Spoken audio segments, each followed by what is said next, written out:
Welcome to NFL Divisional Playoff Weekend. This is a little special edition that we have done now for, 19? This is the 20th week we've done this, Scott. It's a offshoot of our show that we do each and every day at 3 p.m. Eastern, 2 p.m. Central. It's heading back to the window with Scott and Scott doing it NFL style. I'm your host, Scott Steen, lead handicapper at winnersandwiners.com. And I'm your co-host, Scott Rochelle, senior handicapper over winnersandwiners.com. And together, we make up the team at heading back to the window. And if you're very perceptive, you notice we've been joined by a third. And you know me, I'm not nearly a hat guy, but I couldn't let it go, as we have Chris King on the show. Probably check out his show right before ours every day, 1:30 p.m. Eastern, 12:30 p.m. Central. Just Parlays with him and his partner, Jim Williams. Chris, as most people in South Carolina are, huge Buffalo Bills fan. Chris, good to have you here, buddy. Thanks, Scott. And don't forget, just because I live here now, it's not where I'm from. I am from, outside the Buffalo area where, I enjoyed watching New England completely stink it out last week. Really exercised a lot of demons for the Bills franchise. It was a nice game to watch on television. I'm sure it was. I had another nice game to watch on television myself. T-Train checking in. I know he's a big New England fan. So I said, Shall be happy you're in Miami. It's cold as balls here. Balls are something that can be either hot or cold, because I've heard it said hot as balls as well. Scott, do you have a preference? It's how hot or how cold is the average ball? That cold. That's the answer. Your balls run hot or cold, Scott? Can we ask you that? It depends on my mood. Is that a Me Too question? I don't want to fucking go too far here. Depends on my mood. Okay, fair enough. Scott, I noticed you don't have a Jets hat on. What's up with that?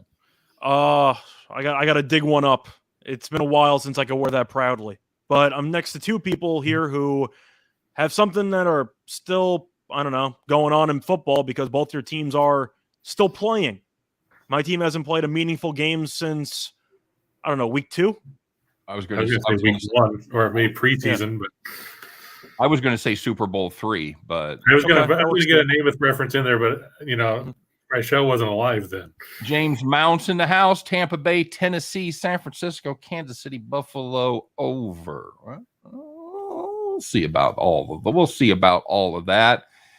And my apologies, Rochelle. I misspoke on the show the other day where I said you were a Rangers fan. It's because back when we had those meetings, you talked about how you picked the Rangers over the Capitals, and they got smacked at the opening part of the season. So I misunderstood and thought that you were a favorite of the blue shirts as opposed to the boys from the island. No. Unfortunately, the blue shirts have done better than the Islanders this season, but I am an Islanders fan. So my apologies. All good. Don't worry about it. Yes. Are you a Sabres fan as well? Me? No. I can't stand the Sabres. Okay. I've liked the Leafs back when Harold Ballard was turning off the water fountains at Maple Leaf Gardens so he could sell more concessions. Excellent. James Mouse says 1969. Yes. 8 degrees this morning in St. Louis. Yeah, that's about what it was here in KC, brother. It's in the low to mid 30s down here. We had snow last weekend. We had about 6 inches. And of course, since nobody has any plows here, they promptly closed schools for the entire week, even though yesterday it was 60. Have no plows in South Carolina? I saw 3 plows the other day. They were all right, one behind the other. All right, there you go. T-Train says he attended many Sabres games at the Aud. Oh, yes, the Memorial Auditorium. It's now a parking lot. Those days were a lot better than what you've seen now at the Marine Midland Arena / KeyBank Center / insert name here / Buffalo hasn't made the playoffs in a decade. They're the NHL's version of the Jets. Ryan Page says, go Niners, going to be hard at Lambeau. Going to be fucking cold at Lambeau, buddy. Yeah, game time temperature, they're projecting to be about 11 with the wind chill 1 below. Not good at all. All right, let's kick it off, gentlemen. I'll tell you what, let me ask you this. Is there anybody, are the best teams left in the AFC? Is there an NFC team that's better than the Bills, that's better than the Chiefs right now? I think Green Bay is better than the Bills, but I think it's close. Truth is, maybe the Chiefs too, because we've seen the Chiefs and the Bills have issues defensively over the last couple of weeks, particularly with the injuries to White in Buffalo's secondary, which definitely hurts because he's easily their best corner. They looked really good against New England, but we're not exactly big fans of Mac Jones. We think he could be okay, but he's not amazing by any means. Kansas City had defensive lapses for the first half of the season. Then they kind of picked it up, but we will see moving forward. I think Green Bay is a top 2 team left, so I'll say yes. I don't know who's better between Buffalo and Kansas City. That game does seem like an extreme coin flip to me. The bad part about this game is the fact that it's not going to be next week. Let's be honest. Yeah. Yeah, absolutely true. All right, so let's get started. Of course, we go to war with the games we have, not the games we want. So let's talk about it.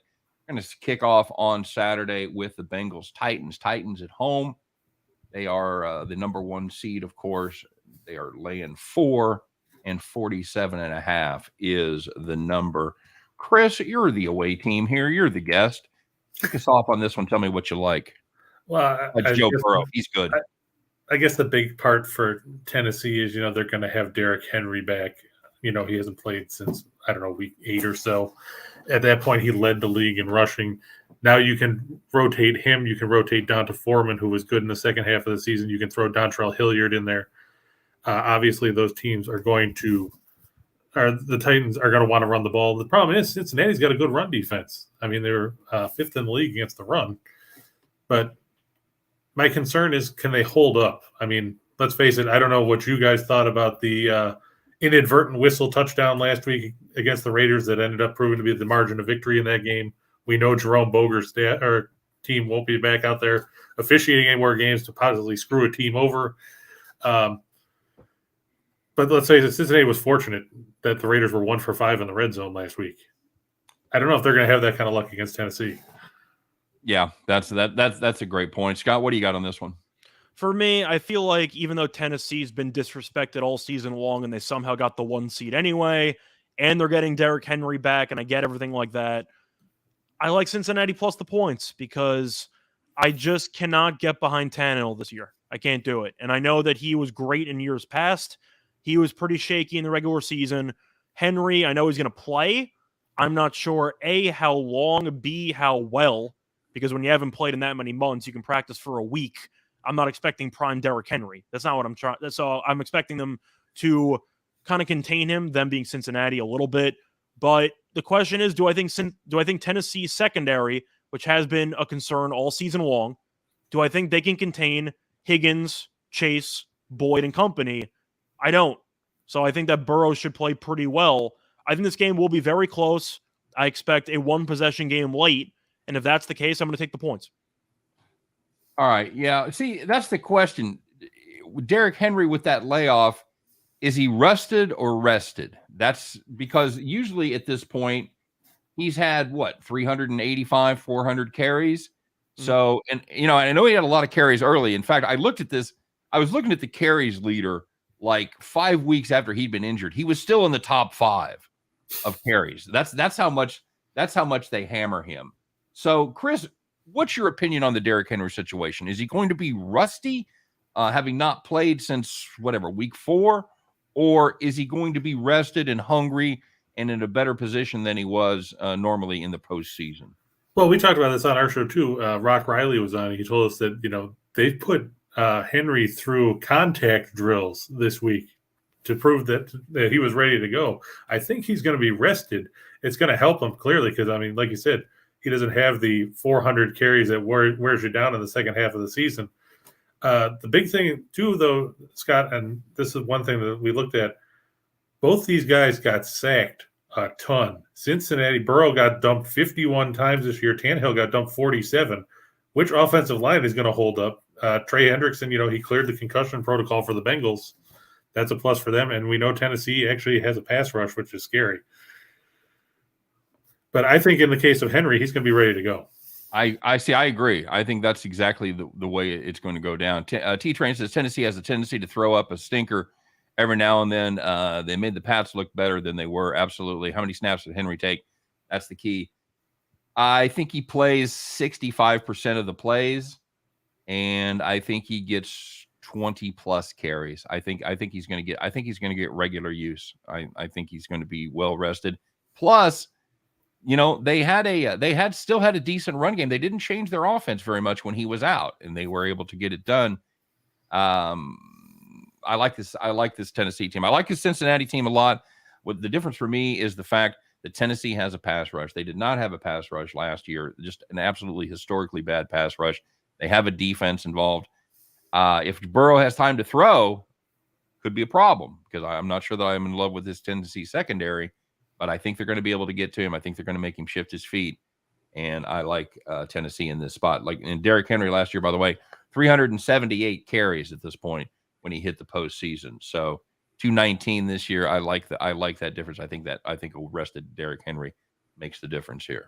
I think you raise a valid point too. If Tennessee gets pressure on Burrow, it's going to make a big difference. If Burrow has all day to throw back there, like you said, Tennessee's secondary is awful. I mean, they finished, I believe it was 26th in the league in pass defense. Right. And we saw them they made Davis Mills look good in week 18, knowing that a win would give you the top seed in the playoffs. I mean, how do you let a 21-0 lead turn into a 3-point game with 4 minutes to go? Yeah, they had the same number of scoring drives. They just one of them ended in a field goal for Houston instead of a touchdown, and that was the difference in the game. T-Train says Burrow is better than Tannehill. I agree. Tannehill has certainly looked a lot more like Miami Ryan Tannehill this year than Tennessee Tannehill. However, he does get Julio Jones and Brown back completely healthy, and I think that makes a big difference. So you're going Tennessee because you were kind of flip-flopping leading up I was. to the show. I was. I'm going Tennessee here. I think the Titans take care of business. As a Chiefs fan, obviously, I'd like to see the Titans go down to defeat, but I think Cincinnati is a year away. I'm impressed with what they've done so far.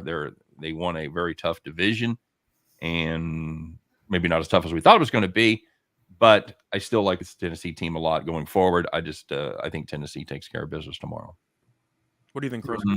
I tend to agree with Scott. I think it's going to be probably a 27-21 type of game, something like that. I also agree, Zach Taylor and the Bengals, they're a year ahead of what most people would have expected. Nobody expected Jamar Chase, I think, to break out and put up the numbers he did.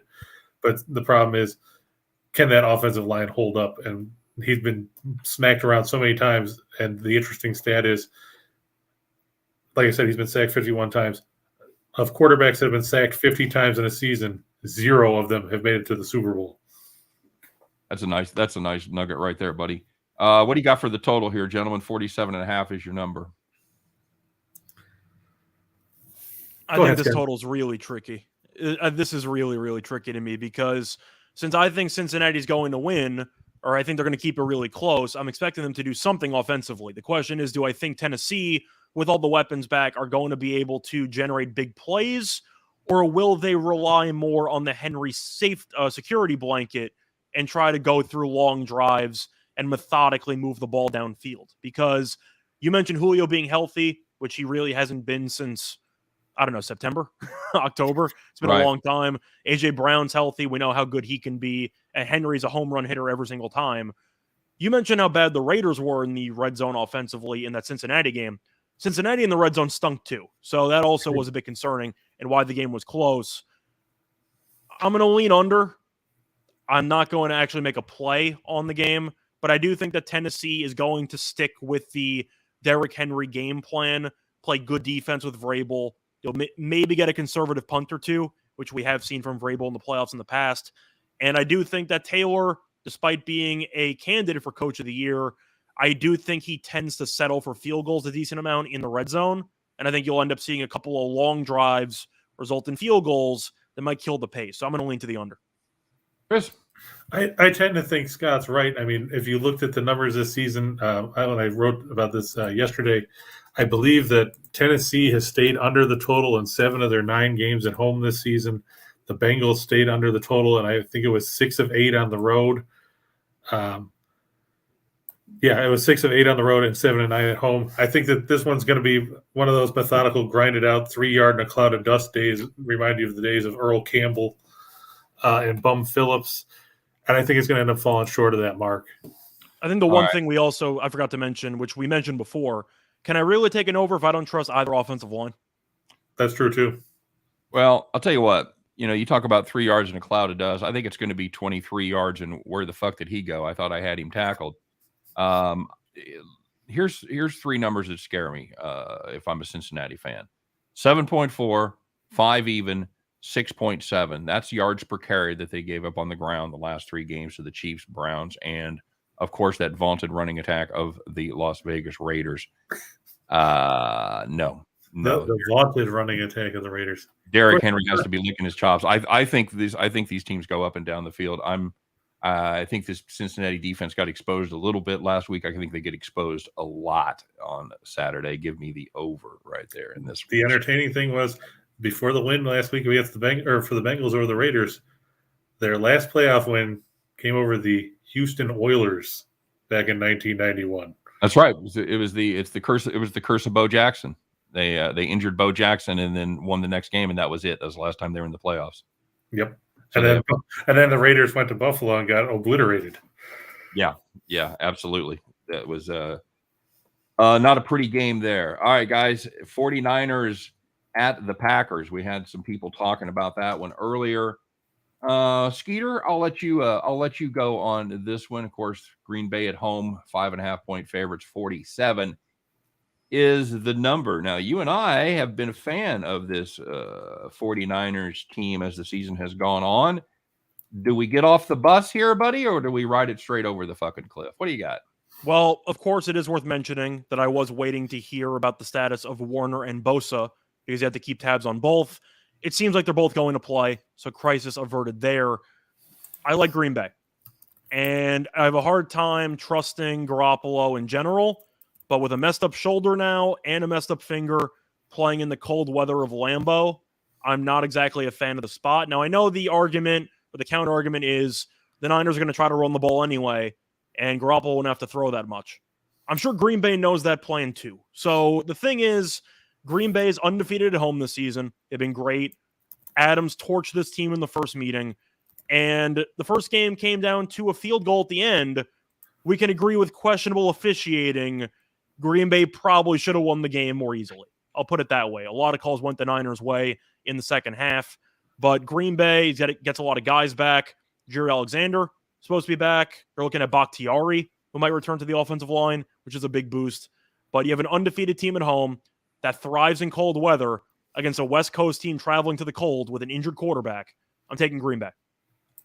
Yeah, this is one of those games where, people always bitch about going to San Francisco and like, oh, it's cold in San Francisco. And it is. It's like you can be there in July, and once that sun goes down, man, the wind, it's cold. But you know what? You're about to find out what fucking cold's all about. Chris, the frozen tundra of Lambeau Field. What do you got? Packers roll? Yeah, I think Green Bay is going to win. I mean, the Packers average better than 30 points a game at home this year. Like Scott said, they were 8-0 at Lambeau. Back in that game, you gave Aaron Rodgers 40-some seconds to get down the field where all you had to do was keep him from getting a field goal range, and you couldn't do it then. I know that we know that San Francisco is going to try to run the ball. You're going to see a lot of Deebo Samuel out of the backfield. Surprisingly, he's been more effective than Elijah Mitchell and the rest of those guys. But, yeah, Garoppolo, he's never thrown a pass in weather below 40 degrees in the NFL.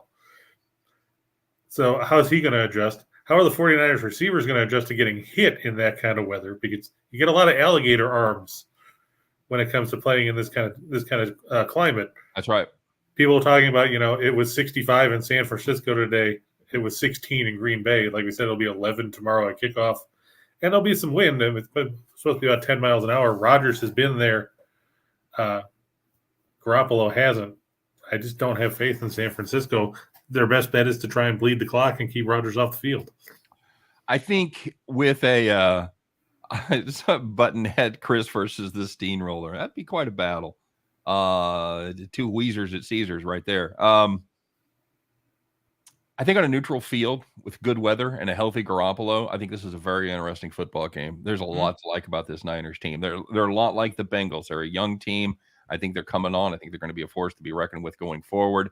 This is just a bad spot, man. And like you said, Scott, Green Bay's getting really healthy. Bakhtiari's been upgraded to probable. Merciless is probable. Zadarius Smith is probable. So they're getting a lot of help back on the defensive side as well. And Alexander. What's that? And Alexander in the secondary. Alexander is still questionable. He has not been upgraded to probable, but it's the playoffs, dude. I'd be surprised if these guys didn't go. You know what I'm saying? Mm-hmm. They are going to be missing Valdez Scantling. He's doubtful, so that sucks a little bit. But we've seen that Aaron Rodgers is one of those guys that doesn't really need targets. It doesn't matter who's catching him. Somebody's They going get Cobb back though, right? He's been activated from IR. So he's probable as well. So he's going to go with that groin injury. And Valdez-Scantling, he's so inconsistent. 1 week he'll put up 4 catches for 90 yards and a touchdown. The next 3 weeks he'll disappear and get nothing. Right. Yeah. About the time you pick him up off the waiver wire. Yeah. That's what happened to me in the fantasy playoffs. I had him and Lazard and played Valdez-Scantling and then lost. Very nice. I've got the under here, guys. I think it's going to be a bit of a grind. I think this is going to be a San Francisco offense that finds the situation in Green Bay is going to be a little bit different than the situation in Dallas as far as running the football. I've got the under in this spot. Scott, what do you got? I like the under too. You're looking at a spot where we know the weather's going to be cold. Green Bay, yes, they score a bunch of points at home, but San Francisco, we know they want to run the ball, which means they want to eat up a bunch of clock. The game plan's obvious. Everybody knows what it is. Garoppolo should throw the ball less than 20 times. They'll run it 35 plus times and hopefully win time possession by at least 5 minutes. That's pretty much their entire game plan. We all know it. And whether or not that works out, can the Niners play from behind and actually generate quick strikes? I don't think so. So I like the under. Absolutely not. Chris? I have to agree. I think this one's going to stay under the total. Like Scott said, everybody knows San Francisco's game plan is bleed the clock. I mean, it's basically, Bill Parcells circa 1987. Granted, Kyle Shanahan hasn't moved past that, but that's because he doesn't have a quarterback that can do a damn thing when it comes to throwing the ball. It's worked for him. I mean, it worked against Dallas. Of course, Dallas helped them out with roughly 703 penalties. But in the end, Green Bay, they were looking at a pair of top 10 defenses, and that's something that gets overlooked too because of the fact that we talk about the offenses on these teams. But I think it's going to end up short of the number just because weather, the 49ers game plan, and the fact that the defenses can make plays, it's going to keep this one lower scoring than a lot of people probably are expecting. I see 27-17, something like that. Yeah, I think that's entirely possible. I would go along with something like that. Right in the ballpark. 17, 20, 24-17, something like that. Mm-hmm. All right, guys. Rams Bucks down there at the pirate ship. Buccaneers -3, again 47. All these totals, guys, almost identical. 47.5, 47, 47. The next game, by the way, will not have an identical total, but I digress. Rams look pretty damn good, Chris, on Monday night. Of course, so did the Bucks against two teams that, at least by their performances, probably shouldn't have been in the playoffs. Philadelphia certainly, but again, you take what you got, and this one we've got two very good teams going at it. Basically, the odds makers have this one as these teams evenly matched with the 3 points for the home field.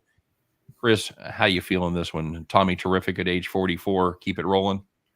I honestly don't know, to be honest, Scott. We talked about this, and like I said, we had Rock Riley, who was down at the Bucs practice.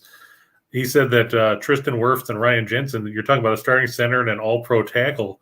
Both of them participated in individual drills, but not team drills, so we don't know if they're going to play.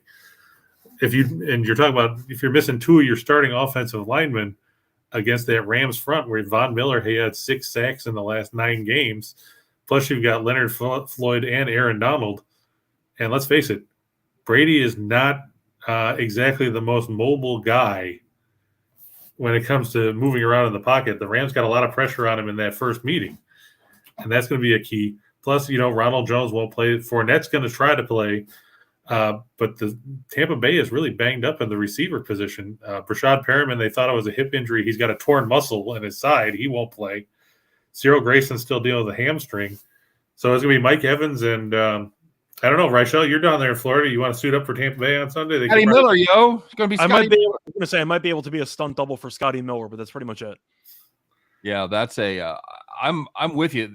Were you surprised that Jensen and Wirfs came back in that game? That somebody didn't sit them down and go, we're probably going to have another one of these fucking games. You guys might want to take a break.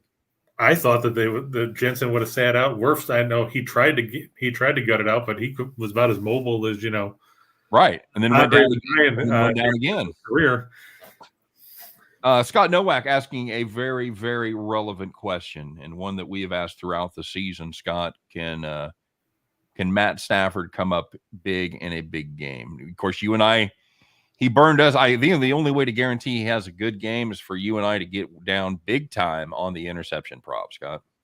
Pretty much. I know I did not have that. I believe you did in that game last week. I absolutely did.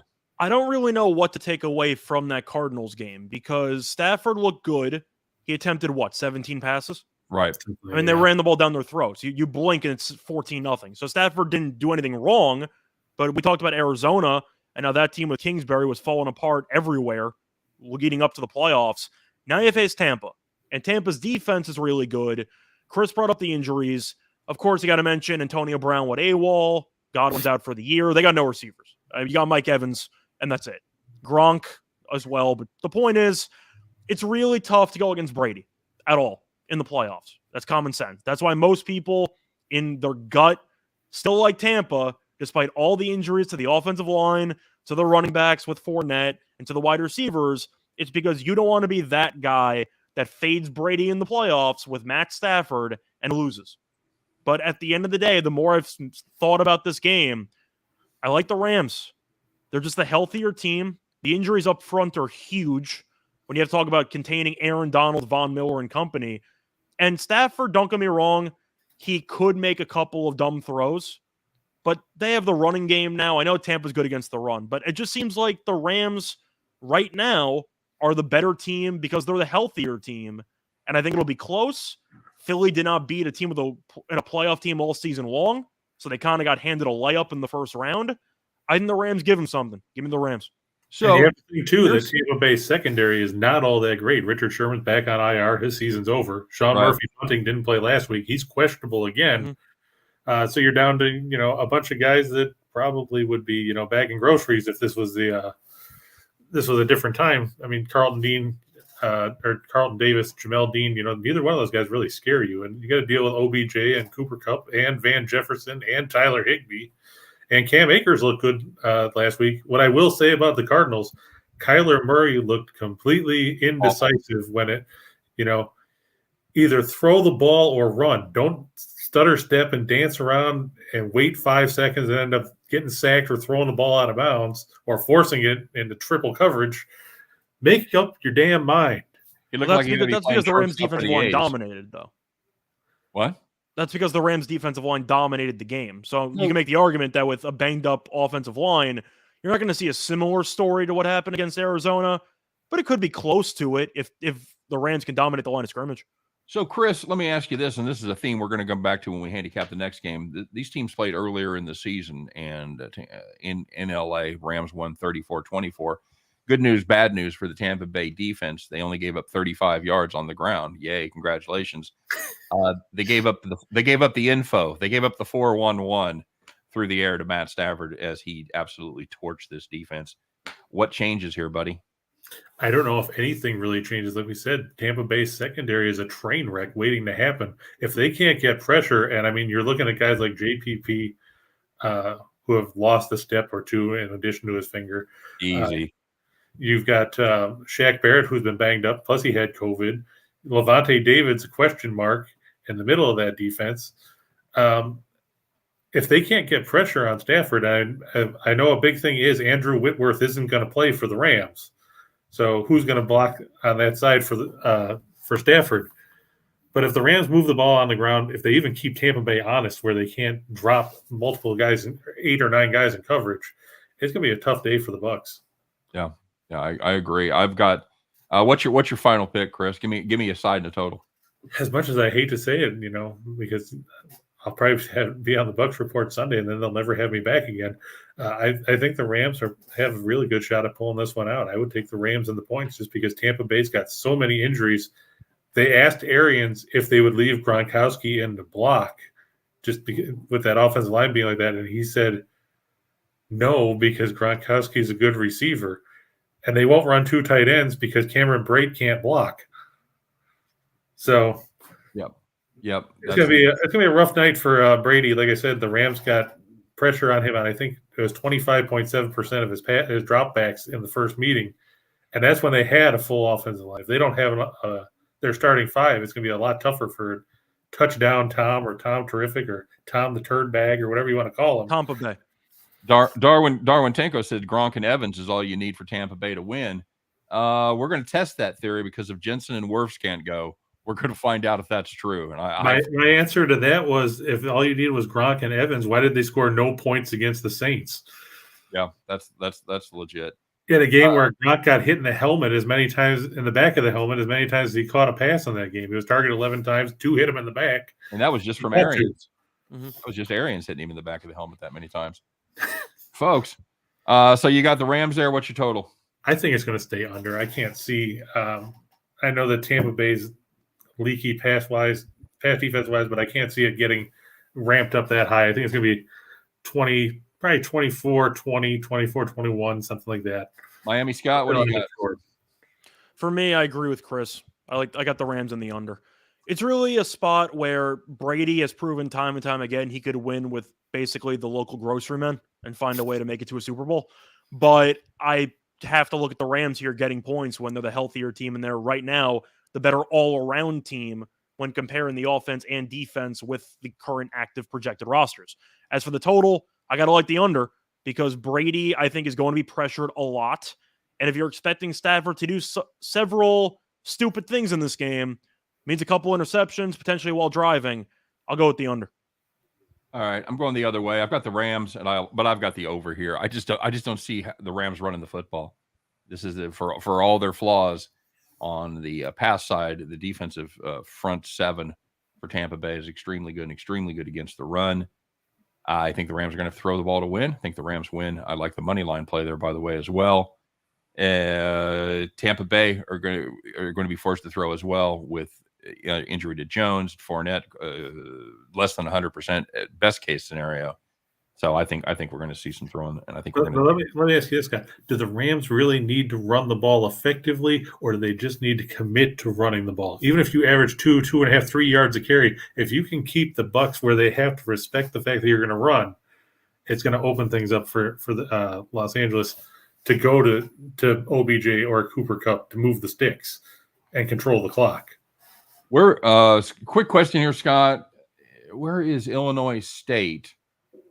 I'm going to give a rotation. Illinois State plays Evansville. Yeah, you got it in front of your rotation number, Scott. You got a route number on that? I believe it was 8. What was it? 860.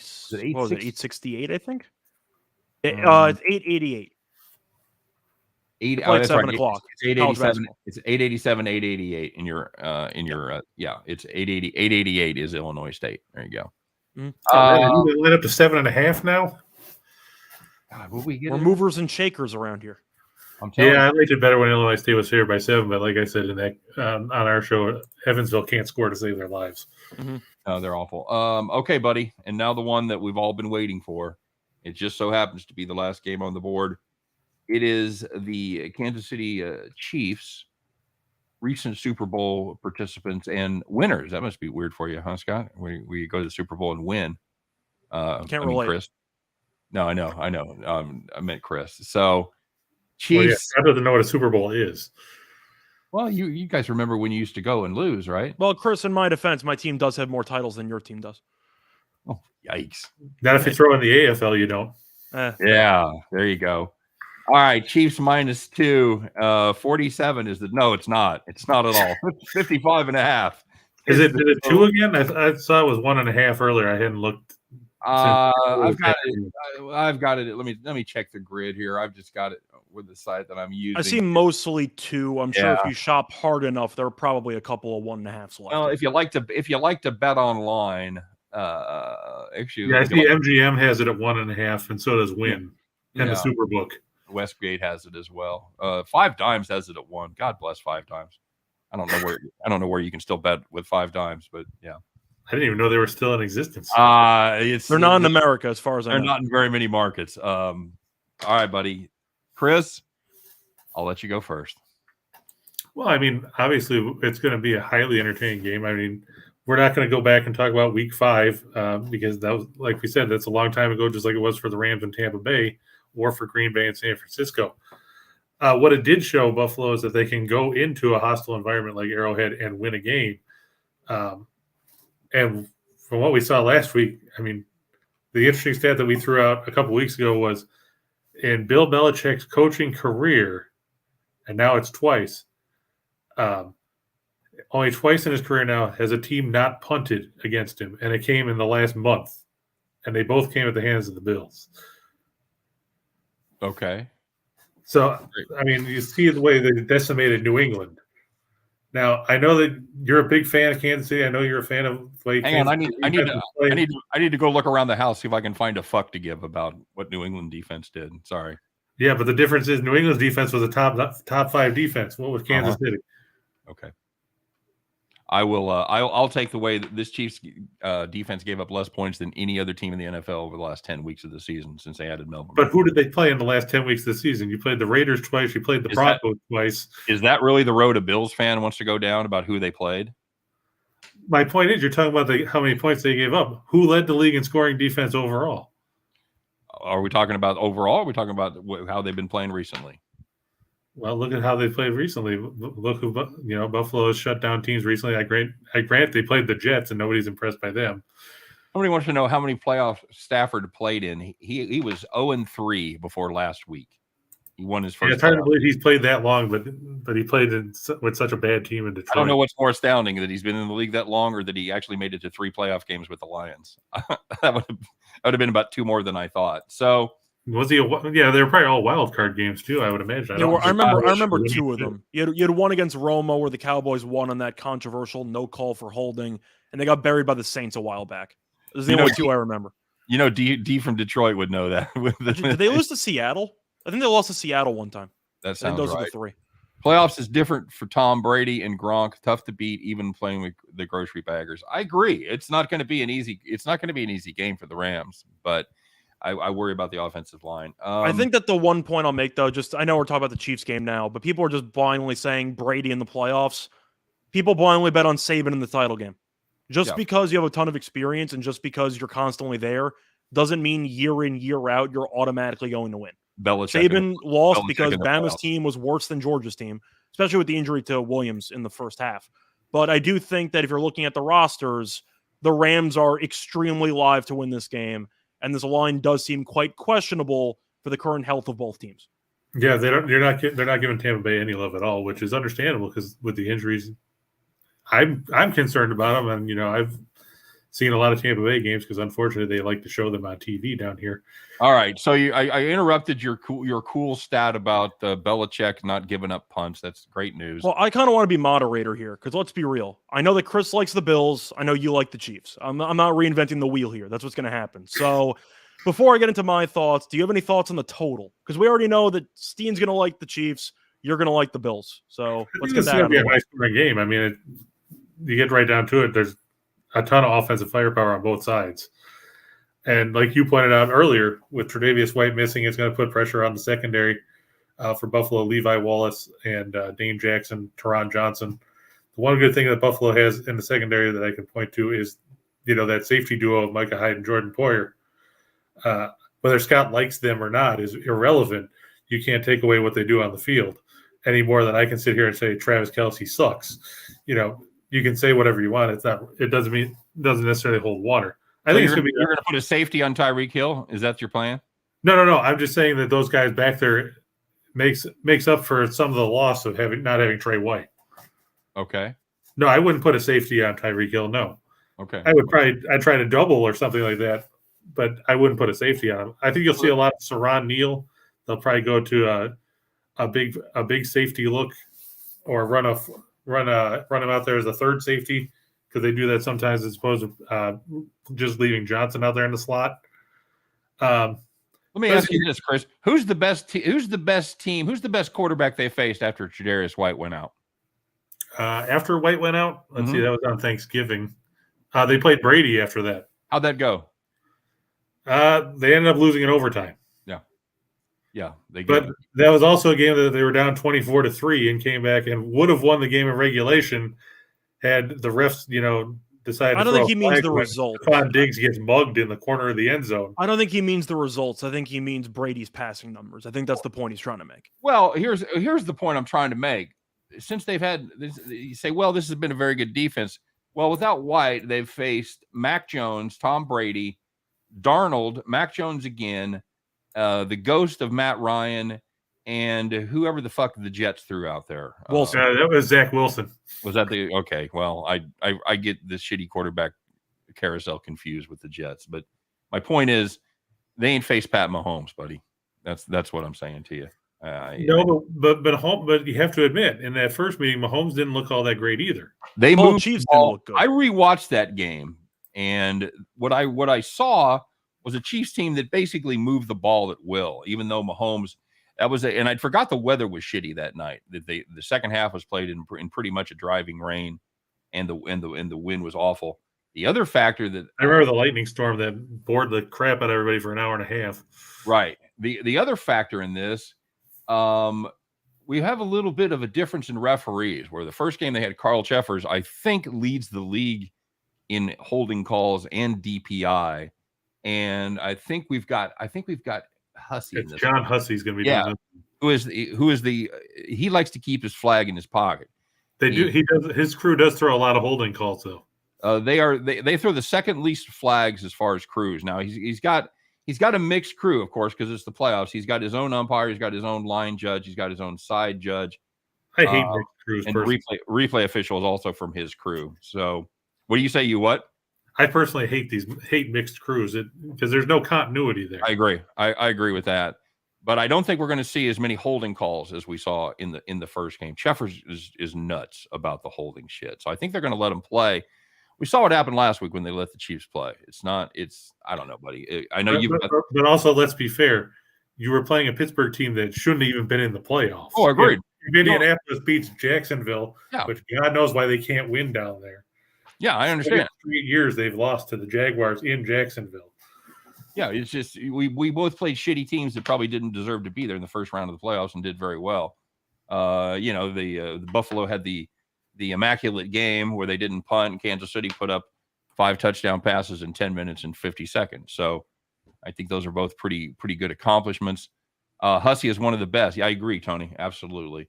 So let's talk about the total there a little bit. Is anybody on the under? Does anybody see this as a tight, low-scoring game? I think the only argument would be you just said that Hussey likes to let the guys play. So if you think they're going to allow some hand fighting on the outside, you might see less free 35-yard penalties downfield. So I think that's the one counter.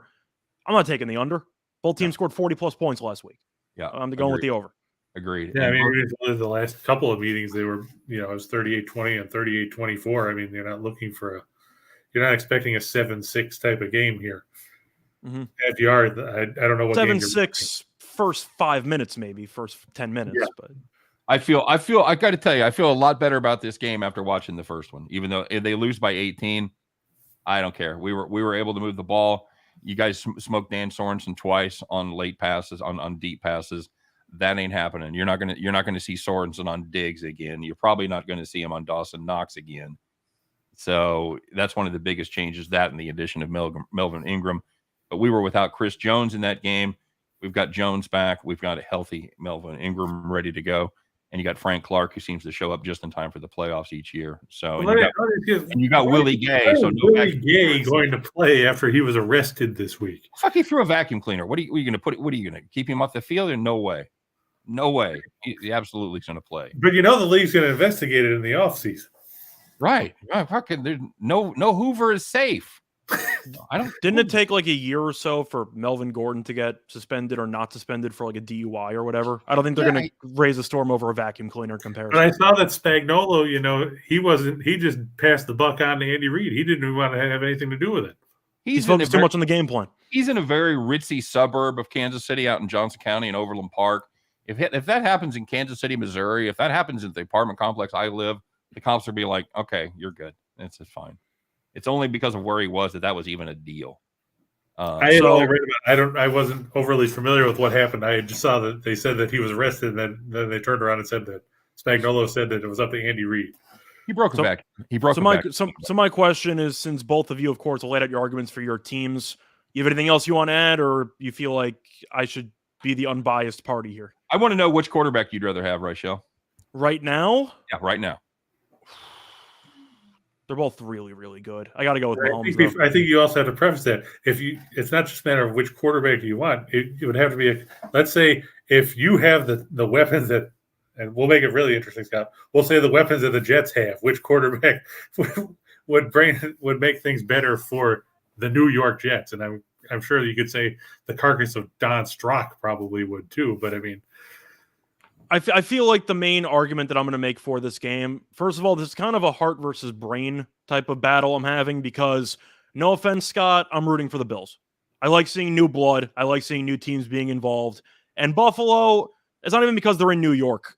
I find the fan base fun. I know that you don't like them because you get into some beef on Twitter. I like the table stuff. I like the entertaining. They've been through a lot. Like, I'm rooting for Buffalo. You said that Twitter was interesting, but you didn't elaborate on what it was. Because I don't have anybody bother me on Twitter most of the time. All I know is Buffalo, I like the energy they got. I'm rooting for them. But my brain says Chiefs and Arrowhead laying less than a field goal. The team that's been to the Super Bowl, the team that's won the Super Bowl, I'm going to go with Kansas City because I really have question marks about Buffalo's corners. I know that with White being out, they managed to have a great game against New England. To be honest, that was pretty much a perfect game. I'm not sure what Buffalo could have done better. They didn't punt. They stuffed New England when they needed to, and then garbage time took over at the end.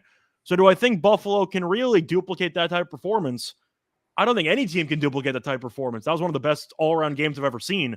I do think in Kansas City, they'll look worse. But it's one of those, in order to beat the champ, you got to beat the champ situations. And even though I'm rooting for Buffalo, until they go into Kansas City in the playoffs and beat Mahomes with a healthy Tyreek Hill, a healthy Kelsey, and a defense that did get a lot better in the second half, I'm going to hold my nose and take Kansas City, even though I would be pretty happy if Buffalo made it to the AFC title game. All right. So I'm going Chiefs in the over. Scott, Chris, you're gonna pull a fast one and take the Chiefs here? No, I'm not. I'm not going to take the Chiefs. I mean, I wouldn't take the Chiefs any more than you're going to take Buffalo. But one thing you have to remember too is you talk about how the Chiefs got better defensively. You also have to look down the stretch. Buffalo found a run game that they didn't have before. Mm-hmm. And how are the Chiefs going to deal with not just Devin Singletary? How are you going to stop Josh Allen with the designed runs? Because it's not just him scrambling around, which we said Kyler Murray should have done against the Rams. It's not just design stuff, or it's not just the scrambles. It's designed runs too, like the one that the QB sweep or the things like that. Because you have to take that away. It's not that simple to do when you got a guy that's 6'5", 240. I feel like one point would just be that the Bills played so well against the Patriots. I know the Steelers are terrible. They shouldn't have been in there. It looked like Kansas City was sleepwalking, and they still scored 40-plus points. Buffalo played a perfect game. So the question is, do I think Buffalo is more likely to duplicate that performance, or do I think Kansas City is more likely to actually look like they give a damn for the entire 60 minutes in this one compared to the first round? I'd say the latter. It's really a coin flip game, but it's tough for me to go against Mahomes with Reed and Arrowhead. All right, it's really tough for me to do that. Very good, boys. Yeah, I'm on KC here. They were able to stop Josh Allen on the majority of the design runs. He busted a couple late, but on the majority of the little off tackle, the little sweeps, little misdirections, they did fine. I'm not. You know what? If Josh Allen's running is the difference in this game, fucking my hat's off to you. More power to you. That's just not generally the way these things work out. I've got the Chiefs here. Is again to be the champ, you got to beat the champ. I'm not afraid to fade the Chiefs. If you watched our show, I've done it plenty this season.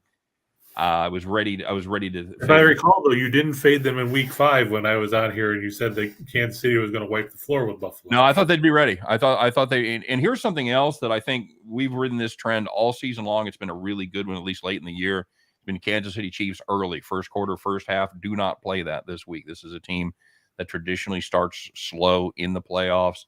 They come out a little too fired up.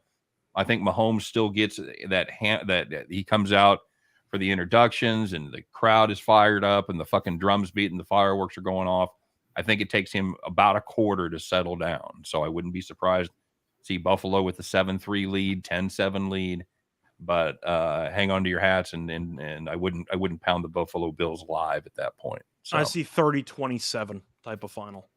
All right. Bronco Devil says 38-20 Chiefs. I know that was their 38-20 Bills. I know that was the score of the first game.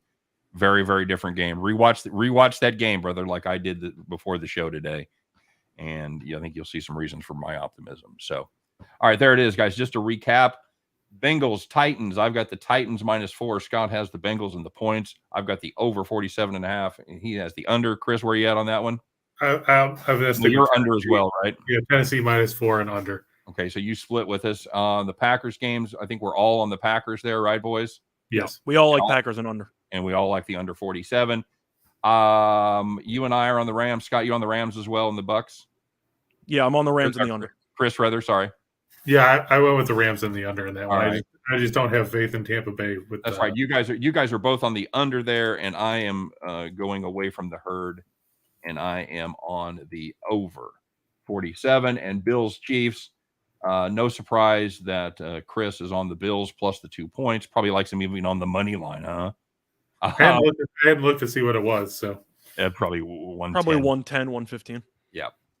Scott and I are on the Chiefs minus the 2. We are all dramatically on the over 55.5. So there you go. Scott doing a UFC video tomorrow? I'm going to do my best. I'll go through a couple of fights and hopefully we'll get it out probably midnight, maybe 1 a.m. Very good. All right, Chris, thanks for being on the show, buddy. We appreciate it. No problem, Scott. Keep hitting those parlays, brother. Keep the Bills out of your parlays. That's what I'm saying to you. I don't do too many. I haven't had too many NFL ones just because nobody wants to come out on the weekend. So, Reichel, have a good time tonight doing fat rails off strippers' asses. Enjoy that. I'll do my best. Okay. And everybody else in the comment section, no hat Monday. Yeah, no shit. This is, me, guys. I'm not a hat guy. But I had when I saw Chris in his buffalo hat, I couldn't let it go. So, you guys have a great day. Thanks for joining us. Of course, make sure you stop by and check us out each and every weekday, Monday through Friday, 3 p.m. Eastern, 2 p.m. Central, as Scott Reichel and I do our very best to help you head back to the window. You guys take care. We'll see you next time.